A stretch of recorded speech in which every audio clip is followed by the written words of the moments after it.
Hello everyone, आज चाहिँ म मेरो छोराको लागि पेनकेक बनाउँदैछु। मैले नर्मली चामलको पिठो अनि ओट्सहरूबाट बनाइरहेको नै हो, गाउँको कोदोको पिठोबाट पेनकेक। तर आज चाहिँ म यो केनको पेनकेक भन्ने चाहिँ पिठो लिएर आएको छु। हेरौँ, मेरो बच्चाले खान्छ खाँदैन। मेरो बच्चा अहिले एकदमै 2-4 दिनदेखि बिरामी भएको भएर खानै खाइरहेको छैन। त्यही भएर मैले नयाँ टेस्ट भयो भने बच्चाले खान्छ नि त, त्यही भएर यो ट्राई गरेको हो। चाहिँ हामीलाई चाहिन्छ यो पेनकेकको पिठो भइहाल्यो अनि एउटा अन्डा अनि अलिकति दुध। मैले पहिला नर्मली चाहिँ केरा पनि राखेको थिएँ। नर्मली मैले अरू पेनकेकहरूलाई गुलियो बनाउनलाई केराको युज गरिरहेको हुन्थेँ, तर यसमा चाहिँ अलरेडी सुगर अनि नुन चाहिँ हुँदो रहेछ। त्यही भएर मैले एक्स्ट्रा बनाना चाहिँ हाल्ने भएन। अब चाहिँ यसमा मैले मलाई आई डोन्ट नो यो कति हाल्नुपर्छ भनेर, यसमा चाहिँ रेसिपीमा चाहिँ पुरै हाल्नुपर्छ भनेर देखाएको छ। तर मेरो छोराको लागि पहिलोचोटि बनाइरहेको हो नि त, धेरै त हाल्दैन। यो टेबल स्पुन बराबरको 2 चम्मच मैले यो पिठो हालेँ। त्यसपछि अलिकति अन्डा। म चाहिँ भेजिटेरियन हो, अन्डा माछा मासु केही पनि खाँदैन मैले चाहिँ।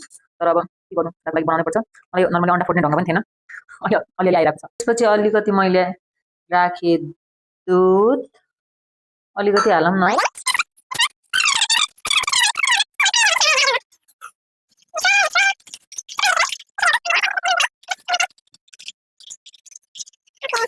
रेडी भयो हामीलाई यति